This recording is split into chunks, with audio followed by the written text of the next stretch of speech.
ये वीडियो उन लोगों को सीख देगा जो लोग अपने घर के ऊपर बैठ कर ये कहते हैं कि हमारे पास में कोई काम नहीं है, हम कोई काम करना नहीं जानते हैं। पेज को ज्यादा से ज्यादा फॉलो कीजिएगा, वीडियो को ज्यादा शेयर कीजिएगा, ताकि लोगों को इंस्पायरेशन हो, लोग इससे प्रेरित हो और लोगों के लिए ये वीडियो एक प्रेरणा बन सके। अस्सलाम वालेकुम, आदाब, नमस्कार साथियों, मैं वासिद कुरैशी, नवलगढ़, राजस्थान। आज मेरे चैनल पर वो शख्सियत है जिसे देखकर लोग प्रेरणा हासिल करते हैं, जिसे देखकर लोग हौसला बुलंद होते हैं, अपने आप के अंदर मोटिवेट होते हैं। हाँ, तो मैं बात कर रहा हूं जावेद लोहार साहब की, जो लोगों के लिए एक इंस्पायरेशन है, एक मोटिवेशन है, जो कि नवलगढ़ से बिलोंग करते हैं। जावेद साहब, सबसे पहले तो मेरे चैनल पर आपका बहुत बहुत अभिनंदन है, स्वागत है सर। शुक्रिया साहब। जावेद साहब, आपकी जो परिस्थिति है, आपकी जो सिचुएशन है, एक पैर नहीं है, दो हाथ नहीं है, उसके बावजूद भी आप अपने आप के अंदर हौसला बुलंद रहते हैं। शिखर की चोटियों तक पहुंचने के लिए आपके हौसले बुलंद है। क्या कहना चाहेंगे इस बारे में? देखो, ऐसा है, परिस्थिति तो इंसान की जिंदगी में कौन कौन सी आती है, कैसे कैसे आती है, वो इंसान को पता नहीं होता है जी। लेकिन ये जरूर कहना चाहूंगा कि किसी भी परिस्थिति में हो, इंसान को हारना नहीं चाहिए जी। और इसके अलावा भी मैं ये आपको बताना चाहूंगा कि आदमी किसी भी कंडीशन में हो, वो सब कुछ कर सकता है जी। अगर उसमें हिम्मत और जज्बा हो। जी। वो सब कुछ कर सकता है, क्योंकि आदमी के पास हौसला ही सब कुछ होता है और हौसले के बिना वो कुछ भी नहीं कर सकता। जी। जी। वजह यही है कि मन में आदमी के ये होना चाहिए कि करना है, करना है, करना है। तो मतलब क्या होता है कि जैसे आप अपने मन में हार जाओगे तो ऐसे मान लो कि आपकी हार निश्चित है। जी। लेकिन अगर मन इतना मजबूत है कि करना है, तो वो किसी भी परिस्थिति में हो, इस चीज में पराधीनता आड़े नहीं आती। जी। जैसे कि आपने सुना कि मन अच्छा हो और सोच अच्छी और हौसले बुलंद हो तो इंसान के लिए कोई भी चीज या कोई भी काम नामुमकिन नहीं है। तो आपके साथ में जो ये इंसिडेंट हुआ और ये जो घटना हुई है, ये कब हुई और कैसे हुई सर? ये 97 में मैं किसी साइड पे शटर लगा रहा था। जी। वहां पे 11,000 की लाइन जा रही थी, जी। जिसको लोहे की सीढ़ी के उठाने से और टच होने से, करंट लगने से मेरे दोनों हाथ और एक पैर चला गया। जी। लेकिन मालिक का करम रहा कि उस दरमियान बहुत हालात खराब होते हुए भी मालिक ने अच्छा किया और ठीक हुआ। ठीक होने के बाद आज उसकी करम और उसकी दुआ है कि आज उसने हिम्मत दी और ये मान लो कि आज इस सफर में, जैसे मान लो कि आज जिस मुकाम पे मैं पहुंचा हूँ, जी। जी। तो उस पे मुझे ये पराधीनता कभी आड़े नहीं आई। जी। जी। जावेद साहब, आप तो किसी तारुफ के मोहताज नहीं है, किसी परिचय के मोहताज नहीं है, पूरा नवलगढ़ आपको जानता है, जिला झुंझुनू आपको जानता है। आप तो जिस तरीके से लोगों के सामने आते हैं और लोग आपको देखकर ताज्जुब करते हैं कि मतलब दो हाथ नहीं है, एक पाँव नहीं है, उसके बावजूद इतना बड़ा एम्पायर आपने खड़ा कर दिया। ये भी बहुत बड़ी बात है। ये हौसलों की बुलंदी की बात है या सोच के अंदर ये सोच के रखा था कि मुझे ये काम करना ही है? देखो, एक तो जो आदमी गरीबी से निकला हो, जी। उसके लिए समय और मेहनत और पैसा, ये सब चीजें वैल्यू रखती है। जी। जी बिल्कुल। और इन सभी के साथ साथ बड़े बुजुर्गों की और बड़े लोगों की, मतलब क्या है कि सीख समझ, जी। एक मतलब क्या है कि आदमी में जज्बा हो और समझ हो, तो वो बड़ों की सीख के साथ में जी। आगे बढ़ता है। तो उस चीज में क्या होता है कि सबसे बड़ी बात तो ये है कि ऐसी हालातों में जब आदमी के पास मान लो कि उसके शरीर का कुछ हिस्सा जो आदमी उसके बिना काम नहीं कर सकता, जी। जी। जी बिल्कुल। उसके न होने के बावजूद भी मान लो कि हर काम को मैंने मेरे उस पूरे प्रयास के साथ किया, जी। जी। जी। तो आज जैसे सीढ़ी दर सीढ़ी जी। जी। जी आदमी को अपनी मेहनत और ईमानदारी को कभी नहीं छोड़ा बिल्कुल। बिल्कुल। और मेहनत दर मेहनत करते चले गए। और आज खुदा ने ये दिन दिखाए कि आज आप जिस तरह बता रहे हैं जी। कि भाई आज ये नाम और शोहरत के मोहताज नहीं है, तो वो सिर्फ ऊपर वाले का करम है, जी बिल्कुल। जिसने मान लो कि इसको मुमकिन किया। और इन हालातों में जैसे मान लो हम पूरी शिद्दत और पूरी मेहनत के साथ और पूरी लगन के साथ हमने मेहनत करी और अपने आप से नहीं हारे कभी, और इस अपंगता से नहीं हारे। और आज इन परिस्थितियों में जब भी कहीं जाना होता है और कहीं बहुत ज़्यादा खराब कंडीशन के लोगों को देखते हैं, तो ये सोचने पे मजबूर होते हैं कि भैया देखो, कुछ करना पड़ेगा तो करना पड़ेगा ही, जी। वो जी। किसी जी। भी हाल में हो, जी और करोगे तो ही सब कुछ है। बिल्कुल। बिल्कुल। तो जावेद साहब, मेरा अगला सवाल ये रहेगा हमारी बातों ही बातों के अंदर, जब आपके साथ में जो ये इंसिडेंट होता है और इस इंसिडेंट के दौरान इंसान ये सोचता है कि बस मेरा जीवन यहीं समाप्त हो गया, मेरी जिंदगी यहीं खत्म हो गई, लेकिन आपके हौसले, आपके जज्बे बरकरार रहे, इसका आप प्रेरणा किसे मानते हैं? इसके लिए आप मोटिवेशन किसको मानते हैं? मतलब आपको किसने उस वक्त हिम्मत दी, किसने साथ छोड़ा, किसने साथ दिया? देखो, इसमें भी एक बहुत आपको एक ऐसा मतलब वाकया बताऊंगा। जी। तो वो आप भी अगर एक बार वो सामने से हो जाए ना, तो आदमी एकदम से शिहर उठे। बिल्कुल बिल्कुल। ईद का दिन था। जी।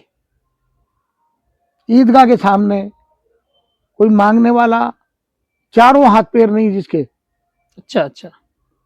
वो लेटा हुआ, उसकी घरवाली सामने से लोगों से इल्तिजा कर रही कि भाई हमें कुछ मदद की जाए। जी। तो मैं सामने से गुजर रहा था, मैंने सभी के एक एक फितरा हर एक जरूरतमंद बंदे को देते हुए मैं निकल रहा था। हाँ हाँ। जैसे ही उसके सामने आया, एकाएक मैं रुक गया, आगे बढ़ा, फिर मैं पीछे आया, हाँ। आगे छोटा भाई साथ में था। जी। तो मैंने कहा कि भैया ये जितने भी फितरे हाथ में बचे हैं ना, वो सारे इनको दे दो।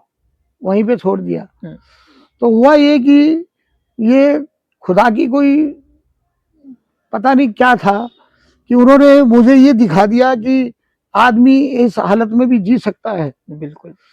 तो वही हालत, यही ख्याल और यही चीज जब ऑपरेशन टेबल पे मैं सोया हुआ था, हाँ हाँ। उस टाइम पे भी एक ही दिमाग में आ रही कि वो जिंदा रह सकता है तो मैं क्यों नहीं। क्या बात है सर, हौसले बुलंद। उस टाइम पे डॉक्टर को मैंने बोला कि डॉक्टर, लोग घर वाले मना कर रहे थे कि भैया हाथ नहीं काटना है, पैर नहीं काटना है, कुछ भी नहीं काटना है। तो डॉक्टर कह रहे थे कि भाई आप तो खुदा से दुआ करो कि बंदे की जान बच जाए, जी जी। है ना। हम मेहनत कर सकते हैं, हम कोशिश कर सकते हैं, लेकिन ये जो कटने वाली चीजें कटेगी। बिल्कुल बिल्कुल। तो फिर मैंने खुद ने हिम्मत बांध के परमिशन दी कि मैंने कहा डॉक्टर साहब आज आप ऑपरेशन करिए, जो बचेगा वो मेरा है। आपने जैसे ही अभी अभी कहा कि डॉक्टर साहब को मैंने कहा कि डॉक्टर साहब जो कटेगा वो कटेगा, जो मेरा है वो मेरा रहेगा, ये हौसलों की बहुत अच्छी बात कही है आपने। अगला सवाल मेरा आपसे ये रहेगा कि आपने इतना बड़ा एम्पायर खड़ा कर दिया, उसके बावजूद कभी कभी ये महसूस होता कि काश के मेरा एक पैर होता और दोनों हाथ होते, ऐसा महसूस होता है कभी? देखो, ऐसा है कि आदमी को कंप्रोमाइज जो अपने आप से जी जी। करना होता है, जी वो हर परिस्थिति में करना होता है। जी। बिल्कुल। अब इसमें मेरा मानना है कि आदमी खुशी से करे, हाँ। वो अच्छी बात है। बिल्कुल। अगर जबरदस्ती उसको करना पड़े तो करना पड़ेगा। जी जी। मोटिवेशन तो कई जगह से मिलता है। जैसे एक वीडियो देखा था, उसमें जी। चारों हाथ पैर नहीं है, बंदा तैराक है, आज वो वर्ल्ड वाइड मोटिवेशन स्पीच देता है। जी जी। तो उसका वीडियो देखा तो उससे प्रेरित होते हैं कि देखो दुनिया में करने के लिए बहुत कुछ है, जी जी। करने वाले में हिम्मत चाहिए, नीयत चाहिए, काम होगा। बिल्कुल, आपने बहुत अच्छी बात कही है सर। प्रेरित तो आपसे भी लोग होते हैं, इंस्पायर आपसे भी लोग होते हैं। आपने इतना बड़ा एम्पायर खड़ा कर दिया, ये एम्पायर कब खड़ा किया आपने जहां हम बैठे हैं सर? मैं मानता हूं कि ऊपर वाले की मसलियत होती है। जी। उसमें क्या होता है कि वो करना चाहेगा तो वो तिनके में भी जान डाल देगा, बिल्कुल बेशक। और वो चाहेगा तो खड़े हुए हाथी को भी अटक देगा। बिल्कुल बिल्कुल। अब देखने वाली बात यह है कि इस हालत में भी उसकी रजा थी कि उसने 2012 में मेरे को हज करने का मौका मिला। क्या बात इस हालात में भी लोगों ने कहा कि देखो ये खुदकुशी करने जा रहा है। हाँ वो 40 लाख क्राउड, हाँ। वो रेलम बेल, वो जी। भागम भाग, जी जी जी। उसमें अब उसका करिश्मा देखिए आप जी। कि उसने पता नहीं कौन सी दिव्य ताकत दी मुझे कि उस रेले को पार करते हुए मैंने, आप ताज्जुब करोगे, ये सिर्फ कहने सुनने में अच्छी लगती है ये बातें, जी जी जी। लेकिन मैं आपको हकीकत बताता हूँ कि उसका कर्म रहा कि जो हज के अरकान है ना, जी जी। वो बहुत कठिन है। जी जी जी। लेकिन मैंने वो अरकान किए कि आज मैं लोगों को बताता हूँ ना, तो लोग ताज्जुब करते हैं कि कैसे किया। जी मैंने कहा भैया हर काम ताकत से नहीं होता है, जी। हर काम जोर जबरदस्ती से नहीं होता है। जी जी। आदमी को कुछ काम ऐसे होते हैं जो टेक्निक से करने होते हैं। बिल्कुल बिल्कुल बिल्कुल। तो यही चीजें इस जगह टेक्निक काम आई। टेक्निक काम आई। टेक्निक से मैंने हजरे अवसद का बोसा लिया, जो वो खुद नसीब बहुत कम लोग होते हैं। जी जी जी। उन लाखों लोगों में लाखों लोगों में दिन में वो 1000 2000 या 5000 होते होंगे हजरे अवसद का बोसा लेने का, जिनको मौका मिले। जी जी। या मान लो हो सकता है हजारों में लाखों में भी तादाद हो, जी। लेकिन ये मतलब क्या है कि हमारी खुशनसीबी समझो कि बिल्कुल हमने बिल्कुल पूरा हरम देख रहा है, और मैंने अकेले ने, जी मुझे यहाँ तक भी बताया गया कि दुआ पढ़ना भी इतना टाइम नहीं है कि आप बोसा लीजिए और आप हाँ जाइए। हाँ ये बड़ी बात कही है आपने, क्योंकि आपने हज के अरकान पूरे किए और आपके लिए तो बड़े कठिन थे सर, उसके बावजूद भी आपने हिम्मत को और हौसलों को बुलंद करते हुए वहां पे आप पहुंचे। बहुत बड़ी बात कही है आपने। आप लिखाई पढ़ाई वगैरह करते हैं खुद से? बिल्कुल, सारा कंप्यूटर खुद चलाता हूँ, लिखाई पढ़ाई खुद करता हूँ। जी। आपके पाँव के ऊपर स्मार्टफोन पड़ा हुआ है, ये भी आप चलाते हैं?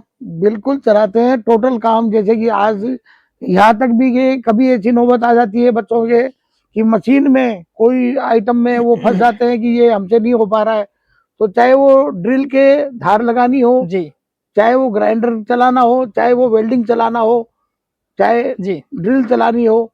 एक हमारे पंडित जी थे जिनकी घरवाली कैंसर से खत्म हो गई थी, पीड़ित थी, हाँ। तो वो अपने आप में घुट घुट के रोते थे। इत्तेफाक बस किसी होटल पे मेरा खाना खाना हुआ और वहां उनका देखना हुआ, और मुझे खाना खाते देखते हुए जी उनकी आंखें भर आई, जी और उन्होंने कहा कि आज फिर से मैं वापस जीना सीख गया। क्या बात है सर, दूसरों लोगों को बोला जीना आज तक सिखा रहे मेरी हैं। जिंदगी भारी थी और आज फिर से मुझे जीना आ गया, जी और आज से फिर से मैं जीना चाहूंगा। क्या बात है सर। वो उस गम को बुला के, जी जी जी जी जिनकी उनकी पत्नी जो एक अधेड़ अवस्था में चली गई थी, उनको वो गम और वो तकलीफ उनको तोड़े जा रहा था। जी जी तो उन्होंने जिस कंडीशन में मुझे खाना खाते हुए देखा, तो उन्होंने मुझे कहा कि भैया मैं खिलाऊंगा। मैंने कहा पंडित जी आज तो मैं खुद खा के दिखाऊंगा। जी जी जी संजोगवश उस हाँ दिन हाँ वाकया ये था कि ड्राइवर नया था मेरा, हाँ हाँ और उसने मुझे खाना खिलाना उचित नहीं समझा, अच्छा तो वो दूर जाके बैठ गया। अच्छा अच्छा। तो उस दिन मैंने मन में ठानी कि आज खाना खुद नहीं खाना है। आपने खाया? बिल्कुल खाना खाता हूँ मैं, क्या ऐसी बात नौबत है आ सर, जाती है। क्या बात। मैंने पूरी थाली वो सजा के लेके आए हाँ पंडित हाँ जी, हाँ तो मैंने पूरी थाली खाई, अच्छा अच्छा कुछ भी नहीं छोड़ा मैंने। सलाद छाछ से लेके रोटी सब्जी से लेके टोटल मैंने सब्जियां जरूर मैंने गिलास में जी जी डलवाई। जी उनको कहा कि भैया मुझे झोल वाली सब्जी चाहिए, तो उन्होंने बेचारों ने कड्डी दाल और जो भी झोल वाली सब्जी थी जी ना जी मुझे गिलासों में डाल के दी। गिलास में मैंने वो एक हाथ से उठा के, दोनों हाथों से उठा के मैंने मुंह लगा के पिया, और दोनों हाथों से फलके को गोल करके पकड़ के मैंने खाया।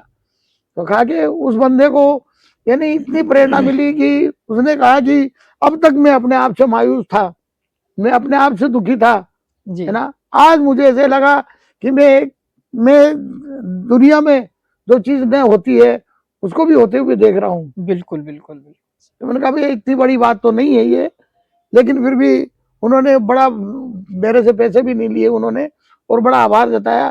कि मैंने कहा देखो होता है जिंदगी में इंसान के साथ में, कुछ कब क्या से क्या हो जाता है जी जी जी वो कुछ नहीं, कोई कुछ नहीं कर सकता। बिल्कुल लेकिन ये एक जरूर चाहिए कि कोई भी किसी भी परिस्थिति में हो, कितना ही हट्टा कट्टा हो या कितना ही वो दुर्बल हो, है ना, उसको हर हाल में अपने अंदर मजबूती होनी चाहिए। जी जी उसके अंदर अगर मजबूती होगी तो वो किसी भी बड़ी से बड़ी चीज से वो हाँ टकराने के बाहर जा अंदर कोई, सकता है, बिल्कुल सही बात है। उससे हार नहीं सकता। जी जी लेकिन अपने अंदर अपने आप को तोड़ ले या अपने आप को कमजोर समझे, ये उसकी सबसे बड़ी कमजोरी होती है। कितने लोगों का स्टाफ है सर आपके पास में? मेरे पास इस टाइम पे 18 से 19 बच्चों का है। जी जी मान लो 8 से 10 घरों का जीवन यापन करने की एक रोटी माध्यम का है आप, जुगाड़ हमें करना जरिया पड़ता है, है। बिल्कुल बिल्कुल। अपने जीवन यापन करने के लिए मेहनत करना शर्त होता है जिंदगी के अंदर, और मेहनत करते रहिए, अपने जीवन को बेहतर बनाते रहिए, अपनी जिंदगी को सही दिशा देते हुए तत्पर तैयार होकर अपने काम के अंदर मशगूल रहिएगा, बिजी रहिएगा, क्योंकि जो अपने आप में बिजी रहते हैं लोग उनको देखने के लिए तैयार रहते हैं। वाशिद भाई ने जो भी आज ये पॉडकास्ट में जो लोगों को अच्छी शख्सियतों से रूबरू करवाते हैं लोगों से, ये एक इनका बहुत बड़ा प्रयास है। और इससे भी यही चाहेंगे कि आज की आने वाली पीढ़ियों को इससे कुछ समझ सीख मिले, क्या वो कुछ प्रेरित हो, और बहुत से लोगों का जो आज जिनका ये परिचय करवाते हैं, मैं ये समझता हूँ कि इनका एक बहुत अच्छा प्रयास है ये, और इनको मैं इसकी शुभकामना देता हूँ कि इनका प्रयास ये सफल रहे और ये अपना प्रयास करते रहे। बहुत बहुत शुक्रिया आपका जावेद साहब कि आपने शब्दों के जरिए से, अल्फाजों के जरिए से मुझे दुआएं दी। इंशाल्लाह मैं यूं ही लोगों को मेरे चैनल पर लाता रहूंगा, उन शख्सियतों को लाता रहूंगा जिससे हम प्रेरित हो, जिससे हम मोटिवेशन अपने आप के अंदर लेकर आए। तो ये थे हमारे साथ में जावेद लोहार साहब, जिन्होंने अल्फाज के जरिए से मेरे सवालों के जवाब सटीक तरीके से देते हुए उन लोगों के लिए वो बात कही जिन लोगों को सही तरीके से अपने जीवन के अंदर वो बातें ढालने के बाद में तैयार होकर काम के अंदर लग जाना चाहिए। तो मिलते हैं एक नए व्यक्ति के साथ, नए विचार के साथ। जय हिंद, जय भारत।